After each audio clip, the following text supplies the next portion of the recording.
Hi నమస్తే. Welcome to our channel. నేను మీ ప్రత్యూష. ప్రస్తుతం మనతోని సీనియర్ జర్నలిస్ట్ దాము బాలాజీ గారు మనతో ఉన్నారు. సార్‌తో మాట్లాడి మరిన్ని విషయాలు తెలుసుకుందాం. నమస్తే సార్. నమస్తే. సార్ కొత్త పలుకు రాధాకృష్ణ గారు జగన్ రప్ప రాజకీయాల వెనక వ్యూహం ఏంటో కూడా ఆయన రాసుకొచ్చారు. అసలు దీన్ని మీరు ఏ విధంగా చూస్తారు? దీని గురించి ఏమైనా క్లుప్తంగా వివరిస్తారా? యాహ్! ఈరోజు రాధాకృష్ణ కొత్త పలుకులో ఆహ్, ఒక విషయం రాశాడు. ఆయన 2 టైటిల్స్ పెట్టాడు. తెలంగాణ ఎడిషన్‌కేమో ఆ ఇద్దరికి నేనే టార్గెట్ అని పెట్టాడు. అంటే కేసీఆర్‌కి, జగన్‌కి నేనే టార్గెట్ అనే ఉద్దేశంతో పెట్టాడు. ఇటు ఆంధ్ర ఎడిషన్‌లో 'ఆంధ్రజ్యోతి' ఆంధ్ర ఎడిషన్‌లో ఏమో భయమే జగన్ ఆహ్, వ్యూహం అన్నట్టుగా అది నాకు కరెక్ట్ గుర్తులేదు. అది పెట్టాడన్నమాట. అంటే జగన్ భయపెట్టడమే ప్లాన్డ్‌గా ఉన్నాడు అన్న టైటిల్ పెట్టాడు. దీంట్లో ఆయన ప్రధానంగా ఏం చెప్పాడనేది ముందుగా నేను చెప్పి, దాని తర్వాత అసలు రాధాకృష్ణ ఈ కొత్త పలుకు వెనక వ్యూహం ఏంటో నేను మాట్లాడతాను. ముందుగా ఆయన ఏం చెప్పాడంటే జగన్ త్వరగా కోలుకున్నాడు. దారుణమైన ఓటమి 11 సీట్లొచ్చాయి. దాని నుంచి ఆయన త్వరగా కోలుకున్నాడు. తెలుగుదేశం కోలుకోవడానికి చాలా టైం పట్టింది. వాళ్ళకి మధ్యలో కోవిడ్ గూడా వచ్చింది. దానివల్ల 2022 తర్వాత మాత్రమే వాళ్ళు కోలుకోగలిగారు. కానీ జగన్ వితిన్ 4 మంత్స్ కోలుకొని ప్రజల్లోకి వచ్చేసాడు. అయితే ఇప్పుడు గత కొంతకాలంగా జగన్ ఏం చేస్తున్నాడంటే పరామర్శల పేరుతో బల ప్రదర్శన చేస్తున్నాడు. సో, వాళ్ళ క్యాడర్ అంతా అతి ఆవేశంగా ఉన్నారు. రప్ప నరుకుతామని వాళ్ళు బెదిరించడం మొదలుపెట్టారు. ఇది బలుపా? వాపా జగన్‌ది? ఇంతమంది ప్రజలెందుకొస్తున్నారు జగన్‌కి? వాళ్ళ కార్యకర్తలు ఇంత పెద్ద ఆవేశంగా ఎందుకున్నారు? సో, ఆహ్, ఇది ఏం జరుగుతుంది అనేది మనం గాని చూస్తే జగన్ వ్యూహం 2 రకాలుగా ఉందని చెప్తున్నాడు ఆయన. ఒకటేమో తన దారుణంగా ఓడిపోయారు కాబట్టి తమ కార్యకర్తల్లో, నాయకుల్లో ఆత్మస్థైర్యాన్ని, భరోసాని నింపడానికి ఈ పని చేస్తున్నాడు. అది అందరికి తెలిసిందే. కానీ తెలియని వ్యూహం ఒకటుంది. అది జగన్ రాజకీయాలు అర్థమైన వాళ్ళకి మాత్రమే తెలుస్తుంది. మామూలోళ్ళకి అర్థం కాదు. ఆ వ్యూహం ఏందంటే బెదిరింపు, భయపెట్టడం ద్వారా ఆహ్, ఒక రకమైన భయాందోళనలు తెలుగుదేశంలో గాని, లేకపోతే అధికార వర్గాల్లో గాని క్రియేట్ చేసి, నేను ప్రతిపక్షంలో ఉన్నా గూడా నా మాటే చెల్లుతుంది. నేను మిమ్మల్ని భయపెట్టగలను అని నిరూపించడం కోసం భయపెట్టడం మొదలుపెట్టాడు. అందుకే ఇలా చేస్తున్నాడు. ఈ ఫలితం గూడా కనిపిస్తుంది. తెలుగుదేశంలో అధికారులు అంటే ఈ కూటమి ప్రభుత్వంలో అధికారులు చంద్రబాబు మాట వినడం మానేశారు. వాళ్ళు ఏం చెప్పినా గూడా ఆచితూచి వ్యవహరిస్తున్నారు. ఎందుకంటే మళ్ళీ జగన్ వస్తాడేమో అన్న భయాందోళనలు వాళ్ళకున్నాయి. అట్లాగే నా నాయకులు గూడా ఎమ్మెల్యేలు గాని, మంత్రులు గాని వీళ్ళందరూ గూడా మనకెందుకొచ్చింది? మళ్ళీ జగన్ వస్తే మనం బాధలు పడాలి గదా! అన్న పద్ధతిలోకెళ్ళిపోయారు. ఇది జగన్ సక్సెస్ అయ్యాడు. కానీ చంద్రబాబు చేతగాని పరిపాలన అన్నట్టుగా అయిపోయింది.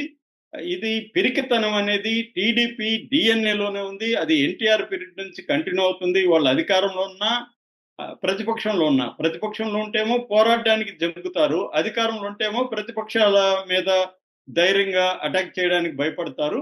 సో, వాళ్ళు అధికారంలో ఉన్నా ఒకటే, ప్రతిపక్షంలో ఉన్నా భయపడడమే వాళ్ళ డీఎన్ఏలోనే అది ఉంది.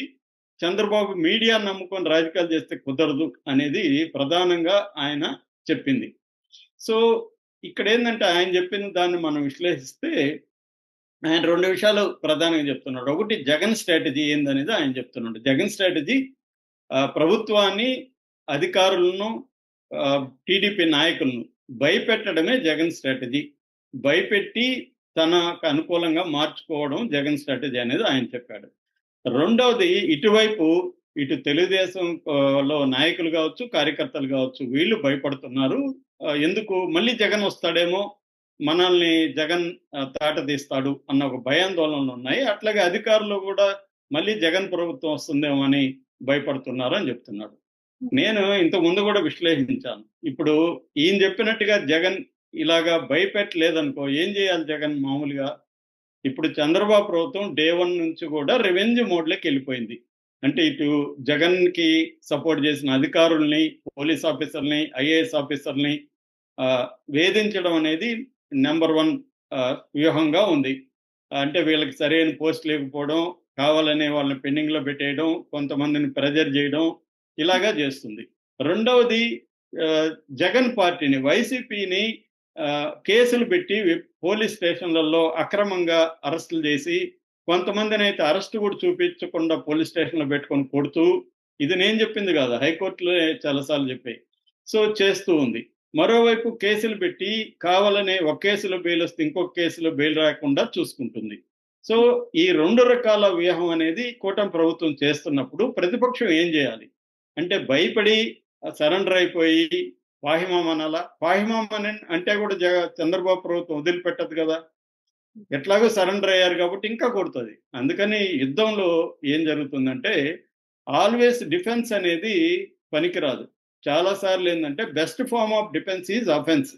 నువ్వు కూడా అటాక్ చేయకపోతే అతను నిన్ను చంచే వరకు కొడతానే ఉంటాడు, చంపేస్తాడు. కాబట్టి ఎట్లాగో చంపేస్తాడు, పోరాడదాం, పోరాడితే పోయేదేముంది అన్న పద్ధతిలో పోరాడాల్సింది. ఎవరైనా అదే చేస్తారు, వాడు ఎంత బలవంతుడైనా. ఇప్పుడు ఇరాన్ ఏం చేసింది? అమెరికా లాంటి దేశాన్ని ఎదిరించి కలిగింది. నష్టం జరిగితే జరుగుతుంది, పోరాడతామని. ఎక్కడైనా అంతే. అంతకుముందు ఇరాన్ కూడా అదే చేసింది, ఇరాక్ కూడా. కాబట్టి ఇక్కడ ప్రతి సందర్భంలో కూడా మనకు కనబడేది ఏంటంటే ఒక బలమైన ఎనిమి బలహీనుడిని కొట్టేటప్పుడు ఆ బలహీనుడు దెబ్బలు కాచుకొని దాక్కుంటే కుదరదు, అతను కూడా ధైర్యంగా పోరాడాలి. జగన్ ఇప్పుడు అదే చేస్తున్నాడు. ఎందుకంటే జగన్ కంటే ఈ ప్రభుత్వం బలమైంది. ఎందుకు? అధికారం ఉంది, వ్యవస్థల మీద వాళ్ళకి పట్టుంది, వాళ్ళు కేసులు పెట్టగలరు, ఇబ్బందులు పెట్టగలరు. కాబట్టి జగన్ నేచర్ ఏంటంటే best form of defence is offence అని నమ్మే వ్యక్తి. అతనికి 40% ఓటు ఉంది. సీట్లు 11 వచ్చుండొచ్చు. రాధాకృష్ణ కొన్ని విషయాలు దాచిపెడతాడు అనమాట. అతనికి 40% ఉంది. ప్రతి ఇద్దరిలో ఒకరు జగన్ వ్యతిరేకిస్తున్నారు అంటారు. అంటే ఇంకొకటి సపోర్ట్ చేస్తున్నట్టే కదా జగన్ని.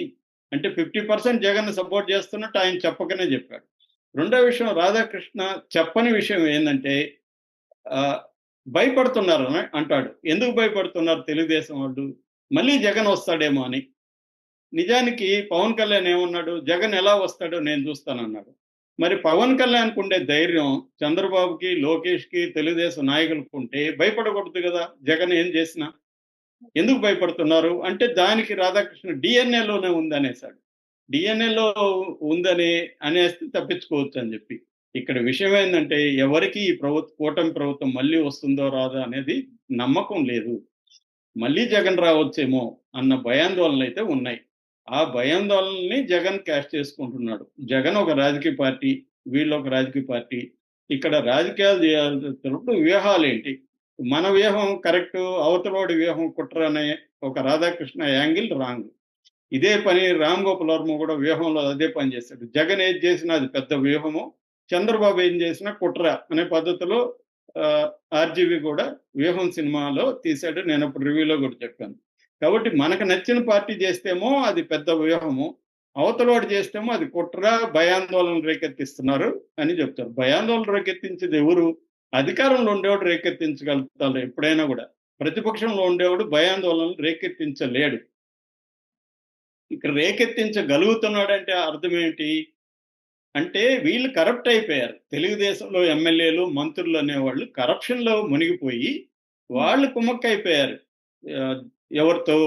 వైసీపీ వాళ్ళతో కుమ్మక్కైపోయి కరప్షన్ చేసుకుంటూ హాయిగా మనం డబ్బులు సంపాదిద్దాం, మనకెందుకు జగన్ మీద ప్రతీకారాలు అనేది. జగన్ మీద ప్రతీకారం ఎవరికి కావాలి? ఫస్ట్ నెంబర్ 1 లోకేష్కి కావాలి, తర్వాత చంద్రబాబు కావాలి, పవన్ కళ్యాణ్కి కావాలి. మామూలు కేడర్కి ఎందుకు జగన్ మీద ప్రతీకారం?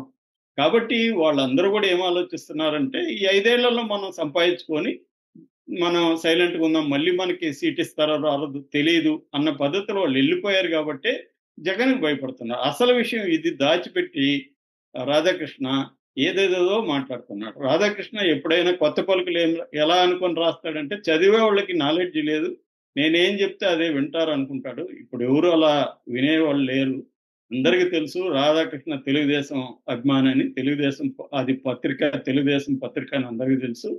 ఇవాళ ఆంధ్రజ్యోతిలో వస్తే నమ్మేవాళ్ళు లేరు, సాక్షులు వస్తే నమ్మేవాళ్ళు లేరు. అందరికి తెలిసిపోయినాయి అనమాట. ఏ మీడియా ఏదని. నేనైతే టైటిల్ చూపిస్తే నాకు చెప్పగలను ఇది తెలుగుదేశం మీడియానా, వైసీపీ మీడియానా. టైటిల్ని చూపిస్తే నాకు చెప్పేయగలను. ఎందుకంటే అట్లా మనకి అలవాటు అయిపోయింది అనమాట. కాబట్టి అదే ఇంతకుముందు సత్యం అనేది బిట్వీన్ ద లైన్స్ చదువుకోవాలని చెప్పేవాళ్ళు. ఇప్పుడు బిట్వీన్ ద లైన్స్ కాదు, ఎవరు ఈ వార్త రాశారనే దాన్ని బట్టి మనం ముందే చెప్పేయచ్చు ఆ వార్తలు ఏముంటది. ఈ ఫలానిది టాపిక్ టైటిల్లో ఆంధ్రజ్యోతిలో వచ్చిందంటే నేను మొత్తం వెర్షన్ నేను చెప్పేస్తాను చదవకుండానే. వాళ్ళు ఏం రాసుంటారు ఈ టాపిక్ మీద అని. ఆ విధంగా నేనే కాదు, అందరూ జనం అంతా తెలిసిపోయింది ఇవాళ. కాబట్టి తెలుగుదేశం వాళ్ళు కూడా నమ్మరు. ఇదేందంటే ఈయన ఒక రకంగా రెచ్చగొట్టడానికి రాస్తున్నట్టుగా కనబడుతుంది. అంటే తెలుగుదేశం వాళ్ళకి పౌరుషం లేదు. వీళ్ళు జగన్ ఇలా చేస్తుంటే గమ్మునుండారు అని ముందు నుంచి కూడా రాధాకృష్ణ అదే పని చేస్తున్నాడు. రెచ్చగొడుతున్నాడు ఈ ప్రభుత్వాన్ని. కానీ చంద్రబాబు ఆహ్, ఆహ్, ఇవన్నీ తెలుసు ఆయనకి. 45 ఏళ్ల ఆయన అనుభవం ఉంది. ఆయనకి రాజకీయాలు ఎలా చేయడమో రాధాకృష్ణ నేర్పించాల్సిన అవసరం లేదు. ఆయన 4 సార్లు సీఎం అయిన వ్యక్తి. ఆయనకి తెలుసు.